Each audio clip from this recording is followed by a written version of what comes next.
इसमें दे रखा है हमें देश तो लगता जैसे, इसमें हम क्या मान रहे हैं, देश को, हमारा जो भारत देश है उसको हम एक वृक्ष की तरह मान रहे हैं। उस वृक्ष पर जैसे बहुत सारे पेड़ पत्तियां फल फूल ये सब लगे हुए होते हैं ना, तो हम मान रहे हैं कि जो भारतवर्ष है एक वृक्ष पेड़ के समान है, और उस पेड़ पर बहुत सारे फल फूल की जगह पे क्या लगा हुआ है, हर पेड़ की डाली पर अलग अलग तरीके के त्योहार लगे हुए हैं।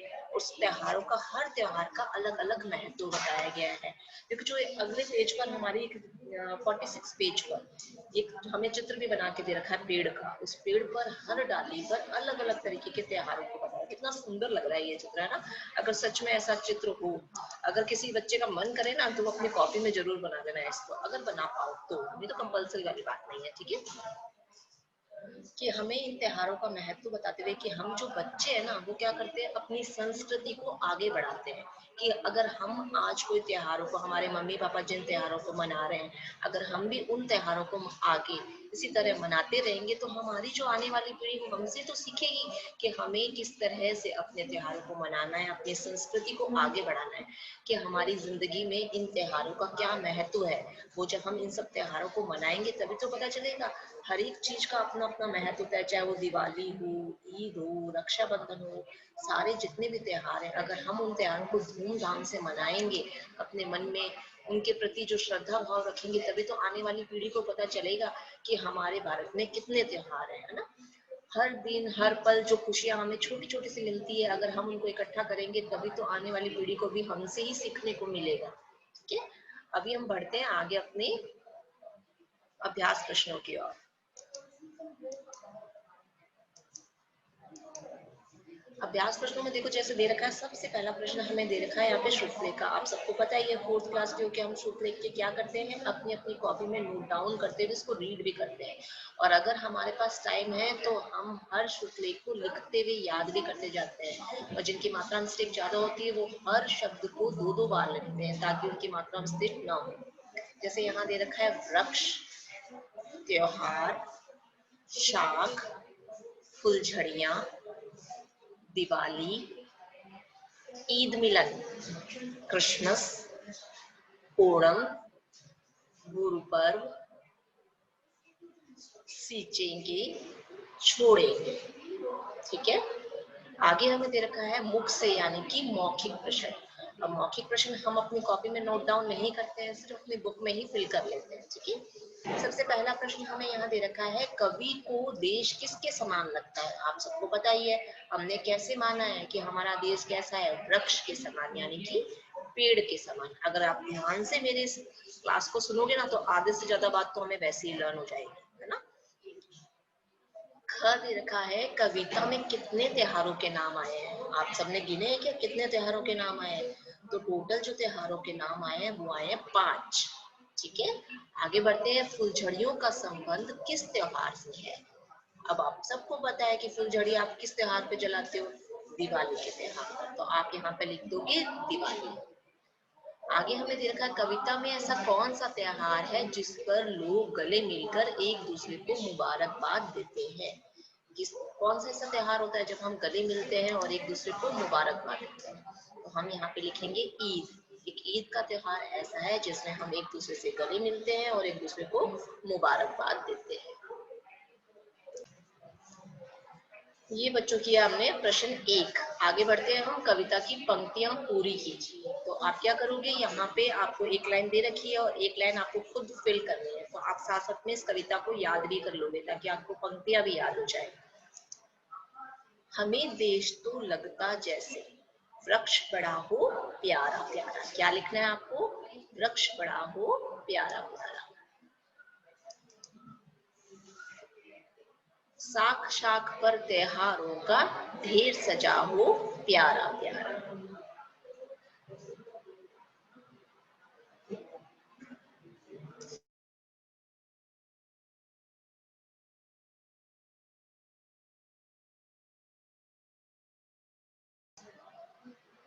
आपको यहाँ लिखना है, हमें देश तो लगता जैसे, वृक्ष बड़ा हो प्यारा प्यारा। तो आप यहाँ पे लिखोगे वृक्ष बड़ा हो प्यारा प्यारा।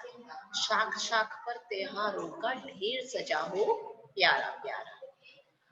आगे ख में आपको पंक्तियां लिखनी है, हाँ उधर वह शाख भी देखो कैसे हिलमिल डोल रही है, ईद मिलन के मीठे मीठे बोल वे जैसे बोल रही है। तो आपको क्या करना है, यहाँ पे आपको लिखना है हाँ उधर वह शाख भी देखो, और लिखना है ईद मिलन के मीठे मीठे। आगे बढ़ते हैं हम, इन पंक्तियों को आप याद कर लोगे। आगे तो दे रखा है त्योहारों से जुड़ी वस्तुओं को उनके त्योहारों से मिलाना है। यहाँ पर कुछ खाने का सामान दे रखा है और साथ में कुछ और चीजें भी दे रखी हैं जो हम उस त्योहार पर प्रयोग करते हैं। तो आपको उन चीजों को उन त्योहारों से मिलान कर देना है। सबसे पहले देखो हमें यहाँ पे दे रखा है, ये रंग दे रखे हैं, पिचकारी दे रखी है। ये कौन से त्योहार पर मिलती है हमें, ये मिलती है हमें होली पर। तो आप क्या करोगे, इसे होली से मिलान कर दो, ठीक है। उसके बाद देखो सेकंड पे आपको दे रखा है यहाँ रेवड़ी मूंगफली ये सब दे रखा है। ये कौन से त्योहार पर आता है, ये आता है लोहड़ी, ठीक है। उसके बाद हमें यहाँ पे दे रखा है मिठाइयाँ और साथ में राखी दे रखी है। तो आप इसको किससे मिलाओगे, इसको मिलाओगे आप रक्षाबंधन से। उसके बाद अगला चित्र दे रखा है यहाँ पे रावण मेघनाथ इन सबको जलाने का काम हम किस पे करते हैं, इसको हम करते हैं दशहरे, हम इसको दशहरे से मिलान करते हैं। उसके बाद देखो गले मिलने का काम हम कौन से त्योहार पे करते हैं, तो हम करते हैं ईद पर। तो इसे किससे करेंगे, ईद से मिला देंगे। उसके बाद हमें दे रखा है ये क्रिसमस ट्री, ये कौन से त्योहार पर होता है, कहाँ डेकोरेशन की जाती है इस पे, अब हम इसे मिलान करेंगे क्रिसमस, तो इसे क्रिसमस से मिलान करेंगे, ठीक है। सारे चित्रों को उसके त्योहारों से मिलान करना है। आगे बढ़ेंगे हम, आगे देखो नेक्स्ट पेज पे 49 पेज पर आपको दे रखा है एक शब्द या वाक्य में या दो तीन वाक्यों में। तो इसको हम कॉपी पार्ट में कर लेते हैं, ठीक है। आगे हम करेंगे भाषा और व्याकरण, जो हमारी बुक पार्ट का एक हिस्सा है, ठीक है। इसी को हम करते हैं उदाहरण के अनुसार दिए गए शब्दों के दो दो पर्यायवाची लिखने हैं आपको यहाँ पे। जैसे वृक्ष के हमें दो दे दिए, पेड़ और तरु, तो वैसे त्योहार के दो पर्यायवाची आप लिखोगे पर्व या फिर उत्सव, ठीक है। प्यारा, तो प्यारा का आप लिखोगे प्रिय या मनोहर मनोहर, ठीक है। आप साथ साथ में लिखने का काम मत किया करो, बस एक बार सुन लो समझ लो, फिर आपको जब पीडीएफ सेंड करेंगे ना तो उससे उतारा करो आप। फूल, फूल का क्या पर्यायवाची होता है, सुमन कुसुम। राष्ट्रीय, राष्ट्रीय का पर्यायवाची क्या होता है, देश और वतन।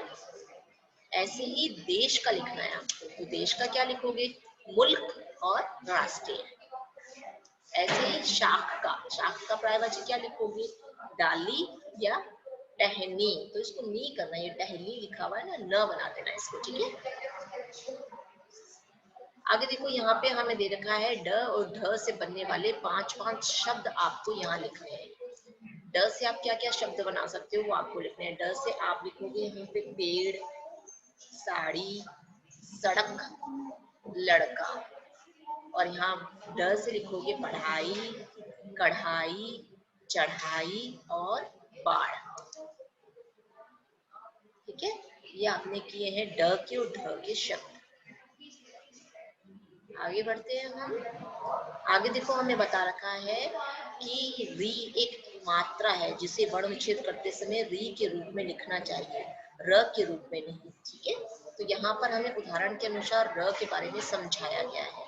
र और श से बने शब्दों का वर्ण विच्छेद जब हमें करना होता है तो हम कैसे करते हैं, अभी तक तो आपको वर्ण विच्छेद करना आता था, लेकिन अगर हमें री का वर्ण विच्छेद करना है तो हम कैसे लिखेंगे, सीधा री ही लिख देंगे, ठीक है। और श का हमने संयुक्त व्यंजन में पढ़ा था, हिंदी सेकंड में हिंदी व्याकरण में पढ़ा था ना, श का वर्ण विच्छेद, अगर हमें श का वर्ण विच्छेद करना है तो हम कैसे लिखेंगे, श का वर्ण विच्छेद होता क्या है, श हलंत प्लस क हलंत प्लस श हलंत प्लस अ, इन तीनों को मिलाकर के क्या बनेगा, श बन जाएगा। क्या बन जाएगा, श बन जाएगा।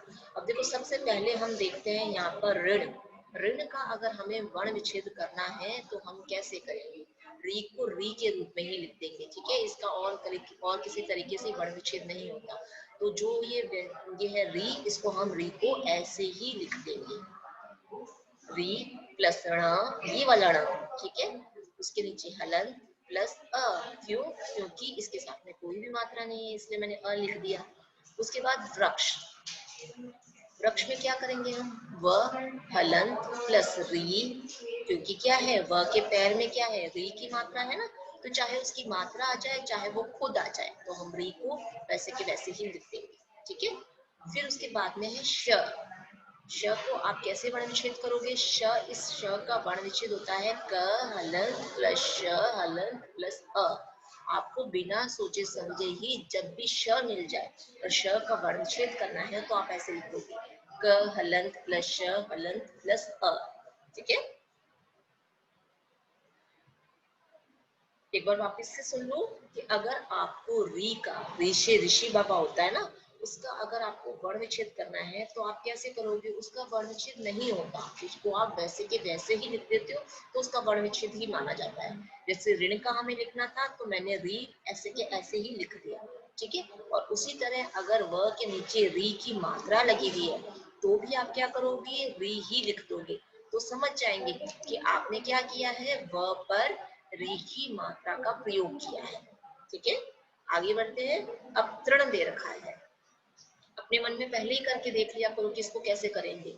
त हलंत प्लस री, क्यों लिखा है मैंने री, क्योंकि त के पैर में क्या है, री की मात्रा है, प्लस ण हलंत प्लस अ, क्योंकि ण के साथ में कोई मात्रा नहीं है इसीलिए मैंने अ लिख दिया। आगे हमें लिखना है ऋषभ, ऋषभ का वर्ण विच्छेद करना है तो आप कैसे लिखोगे, री प्लस श हलंत प्लस अ, क्योंकि श के साथ में कोई भी मात्रा नहीं है, प्लस भ हलंत प्लस अ, ठीक है। आगे बढ़ते हैं पृथ्वी की ओर, पृथ्वी का वर्ण विच्छेद करना है, प हलंत प्लस री, प के पैर में री की मात्रा है इसलिए मैंने री लिख दिया, प्लस थ हलंत, इसके साथ में मैंने अ नहीं लगाया, क्यों, क्योंकि थ आधा है, ठीक है। तो जब हम थ के नीचे हलंत लगा देते हैं ना तो इसका मतलब यही है कि ये आधा है। अगर मैं इसके आगे अ लिख दूंगी ना तो इसका मतलब ये होगा कि थ पूरा है और थ के साथ में कोई मात्रा नहीं है, ठीक है। अब आपको क्या करना है, थ हलंत लगा देना है बस, तो हम समझ जाएंगे कि आपने आधा थ का प्रयोग किया है। प्लस व हलंत प्लस बड़ी ई, कौन सी मात्रा लगी हुई है व के साथ में, बड़ी ई की मात्रा लगी हुई है। आगे हम करेंगे रक्षा का वर्ण विच्छेद, र हलंत प्लस अ, क्यों, क्योंकि र के साथ में कोई मात्रा नहीं है इसलिए मैंने अ लिख दिया, प्लस अब हमें इस श का वर्ण विच्छेद करना, आपको पता है ये ऊपर हमने किया है ना, श का वर्ण विच्छेद क्या होता है, क हलंत प्लस श हलंत प्लस आ, क्यों, क्योंकि श के साथ में क्या है, आ की मात्रा है इसीलिए मैंने आ लिख दिया, ऊपर नहीं थी ना इसीलिए अ लिखा था और नीचे आ की मात्रा लगी हुई है इसलिए मैंने आ लिख दिया। इसके बाद देखो आप करोगे वर्ण विच्छेद क्षमा का, क्षमा में आप लिखोगे क हलंत प्लस श हलंत प्लस अ, क्यों, क्योंकि श के साथ में कोई भी मात्रा नहीं है इसलिए मैंने क हलंत प्लस श हलंत प्लस अ लिख दिया, प्लस म हलंत प्लस आ, क्यों, क्योंकि माँ, माँ के साथ में आ की मात्रा लगी हुई है इसीलिए मैंने आ की मात्रा लगा दी, ठीक है। आगे बढ़ते हैं हम, आगे अब मैं आपको कॉपी पार्ट करवाऊंगी, ठीक है। कॉपी पार्ट में देखो आपको क्या करना है, पार्ट 5 हमें देश को लगता जैसे हेडिंग डालते हुए फिर आप लिखोगे श्रुतलेख जो कि आपकी बुक पार्ट में है ना, तो वैसे ही आप अपनी कॉपी में लिखोगे इसे, वृक्ष, त्योहारों, शाख, फुलझड़ियाँ, दिवाली, ईद मिलन, क्रिसमस, ओणम, गुरु पर्व, सीचेंगे, छोड़ेंगे और प्यारा। आगे बढ़ते हैं हम, आगे हमें प्रश्न 2 दे रखा है शब्दार्थ, शब्दार्थ में सबसे पहले हमें दे रखा है शाख, शाख का अर्थ क्या होता है, डाल, पेड़ की जो डाली होती है उसको हम शाख बोलते हैं। फिर दे रखा है हमें त्योहारों, त्योहारों का मतलब होता है पर्वों। आगे फुलझड़ियाँ, एक प्रकार की आतिशबाजी यानी कि पटाखे जिसके जलाने पर फूल की तरह चिंगारियां निकलती है, ये तो मुझे लगता है आप सबको पता है, मुझे एक्सप्लेन करने की भी जरूरत नहीं है, फुलझड़ियाँ तो है ना। आगे देखो हमें दे रखा है यहाँ पे डोल यानी कि हिलना डुलना, जैसे आप कई बार बैठे बैठे हिल रहे होते हो तो कई बार मम्मी बोलती है ना क्यों डोल रहे हो, या बहन ही बोल देती है या भैया बोल देते क्यों डोल रहे हो, हाँ यानी कि हिलना डुलना। क्रिसमस, यानी कि ईसाई धर्म का प्रसिद्ध त्योहार होता है क्रिसमस। कौन से धर्म का होता है? ईसाई धर्म का, जो क्रिश्चियन होते हैं ना उनका। ओणम, ओणम क्या होता है? 10 दिन तक चलने वाला केरल का एक प्रमुख त्योहार होता है। जैसे अपने यहाँ पे दिवाली होती है ना, वैसे वहां पे भी एक त्योहार होता है ओणम। कहाँ पे होता है? केरल में, जो वहाँ पे 10 दिन तक चलता है। गुरु पर्व, गुरु पर्व किसका त्योहार होता है? ये होता है सिख धर्म का। जो सरदार लोग होते हैं ना उनका होता है। सिख धर्म का क्या होता है त्योहार? गुरु पर्व। तो आपको पता चल गया कौन कौन से त्योहार होते हैं। आगे बढ़ते हैं।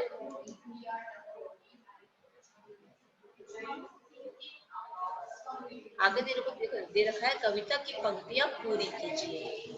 हमें देश तो लगता जैसे वृक्ष पड़ा हो प्यारा प्यारा, शाख शाख पर त्योहारों का ढेर सजा हो प्यारा प्यारा। हाँ उधर वह शाख भी देखो जैसे हिलमिल डोल रही है, ईद मिलन के मीठे मीठे बोल में जैसे बोल रही है। ठीक है, आपको फिल्म की तरह इसको करना है, जैसे मैंने कर रखा। वैसे आप सब बहुत अच्छा वर्क करते हो, लेकिन क्या करना है आपको, इस वर्क को भी बहुत अच्छे से करना है कि जैसे आपको फिल्म मिल रहे हैं वैसे उनको डैश लगाते हुए करना है। ठीक है, आगे बढ़ते हैं। प्रश्न 4 दे रखा है, निम्नलिखित प्रश्नों के उत्तर एक शब्द या वाक्य में आपको देने हैं। जैसे हमारा देश अगर पेड़ है तो उसकी डाल डाल पर क्या सजे हुए हैं, आपको ये बताना है। हम लिख देंगे यहाँ पे कि अगर हमारा देश पेड़ है तो उसकी डाल डाल पर बहुत सारे त्योहार सजे हुए हैं। ख है, हिल मिलकर हिलती डुलती शाख किस त्योहार के बारे में बता रही है। आपको ये बताना है कि एक पैराग्राफ के अंदर डाली जो है हिल डुल रही थी और किस त्योहार के बारे में बता रही थी। कौन से त्योहार के बारे में बता रही थी? तो आपको यहाँ लिखना है दिवाली। ग दे रखा है यहाँ पे, देश रूपी पेड़ की डाल पर किन के फूल लगे हुए हैं, मतलब कि कौन कौन से त्योहारों के फूल लगे हुए हैं, आपको ये बताना है। आप लिखोगे देश रूपी पेड़ की डाल पर क्रिसमस, ओणम, गुरु पर्व रूपी फूल खिले हुए हैं। सारे त्योहारों के नाम लिख देने आपको यहाँ पर। आगे घ में दे रखा है कि देश रूपी पेड़ की जड़ को कैसे सींचा जाएगा। उत्तर में आप लिखोगे देश रूपी पेड़ की जड़ को जी जान से सींचा जाएगा, यानी कि हमें ध्यान रखना होगा कि कोई भी त्योहार किसी भी के द्वारा नुकसान नहीं पहुंचाया जाए। हम भी हर त्योहार को अच्छे तरीके से मनाएं। हमें हर धर्म का क्या करना चाहिए? सम्मान करना चाहिए। आगे बढ़ते हैं। निम्नलिखित प्रश्नों के उत्तर हमें 2-3 वाक्यों में देने हैं। क में हमें दे रखा है, कवि ने राष्ट्रीय रूपी पेड़ की पहली शाख पर कौन से पर्व की कल्पना की है और कैसे। यहाँ पे हमसे ये पूछ रहे हैं कि जो राष्ट्रीय रूपी पेड़ है ना हमारा, उसके ऊपर जो पहली पहली डाली बताई गई है उस पे कौन से त्योहार की कल्पना कर रहे हैं और वो कैसे है। ठीक है, उत्तर में हम लिखेंगे कि कवि ने देश रूपी पेड़ की पहली शाख पर दिवाली पर्व की कल्पना की है। पहली डाली पर कौन सा त्योहार है? दिवाली का। उन्होंने पेड़ की शाखाओं पर फुलझड़ियों और दीपों की कल्पना से सजाया है। उन्होंने क्या कल्पना की है कि डाली पर और क्या सजा हुआ है, दिवाली का त्योहार बताकर के उन्होंने क्या क्या बताया है, फुलझड़ियों को और दीपों को कल्पना करके सजाया है। वे सभी शाखाएं खुश हो रही हैं और हिल मिलकर डोल रही हैं। सबको अच्छा लगता है ना दिवाली का त्योहार, तो वहाँ पे खुशियों को बताया गया है। ख, ईद कैसे मनाते हैं? तो आपको यहाँ लिखना है ईद मुसलमान भाई बहनों का पवित्र त्योहार है और इस दिन सभी लोग गले मिलकर मुबारकबाद देते हैं और नए नए कपड़े पहनते हैं। सब मिलजुल कर मस्जिद में नमाज पढ़ते हैं और रात में मीठी मीठी सेवइयां खाई जाती है। ठीक है, तो आपको बताना है क्या क्या करते हैं। नए नए कपड़े पहनते हैं, एक दूसरे से गले मिलते हैं, मस्जिद में नमाज पढ़ने जाते हैं और मीठी मीठी सेवइयां खाते हैं। ठीक है, अब आपको ग में क्रिसमस, ओणम, गुरु पर्व आदि त्योहारों के बारे में संक्षेप में बताना है, यानी कि थोड़ा थोड़ा सा इनके बारे में लिखना है। सबसे पहले हम क्रिसमस के बारे में लिखेंगे। क्रिसमस क्या होता है? क्रिसमस होता है ईसाइयों का प्रमुख त्योहार होता है। ठीक है, यह कब मनाया जाता है? यह 25 दिसंबर को पूरे विश्व में बड़े धूमधाम से मनाया जाता है। यह त्योहार ईसा मसीह के जन्मदिन के रूप में मनाया जाता है। वापस से सुनो, क्रिसमस क्या होता है? ईसाइयों का प्रमुख त्योहार होता है और ये 25 दिसंबर को पूरे विश्व में, पूरी दुनिया में बड़े धूमधाम से मनाया जाता है। यह त्योहार ईसा मसीह के जन्मदिन के रूप में मनाया जाता है। ठीक है, आगे बढ़ते हैं, ओणम के त्योहार के बारे में हमें बताना है यहाँ पे। ये दक्षिण में कहाँ मनाया जाता है? दक्षिण में, और केवल केरल राज्य का प्रमुख त्योहार है। कहाँ मनाया जाता है ये? केरल राज्य में। और यह उत्सव राजा महाबली के स्वागत में मनाया जाता है। जैसे अपने यहाँ पे राम जी जब अयोध्या वापस लौटे थे तो दिवाली मनाई जाती है, और केरल में क्या होता है, जब राजा महाबली लौटे थे ना, तो वहां पर दिवाली जैसा एक त्योहार होता है, ओणम, वो मनाए जाते हैं। और इस दिन क्या करते हैं, प्रत्येक घर में फूलों की पंखुड़ियों और रंगों से रंगोलियां बनाई जाती है। हम भी करते हैं ना, रंगों से रंगोलियां बनाते हैं, ऐसे वो लोग भी अपने जो भगवान है उनके स्वागत में रंगोली बनाते हैं। और रंगोली के लिए किसका प्रयोग करते हैं? फूलों की पंखुड़ियों का और रंगों का। आगे हमें बताना है यहाँ गुरु पर्व के बारे में। गुरु पर्व किसका त्योहार होता है? ये होता है सिख धर्म का त्योहार, और इस त्योहार को सिख धर्म के लोग गुरु नानक देव जी के जन्मदिन के रूप में मनाते हैं। क्या बात ध्यान रखनी है आपको, कौन मनाता है ये? सिख धर्म के लोग। और किसका बर्थडे होता है इस दिन? गुरु नानक देव जी का। ठीक है, आगे आपको बताना है, अगला प्रश्न है यहाँ पे, भारत को त्योहारों का देश क्यों कहा जाता है? भारत अलग अलग संस्कृतियों का देश है, और भारत में अलग अलग धर्मों के लोग रहते हैं।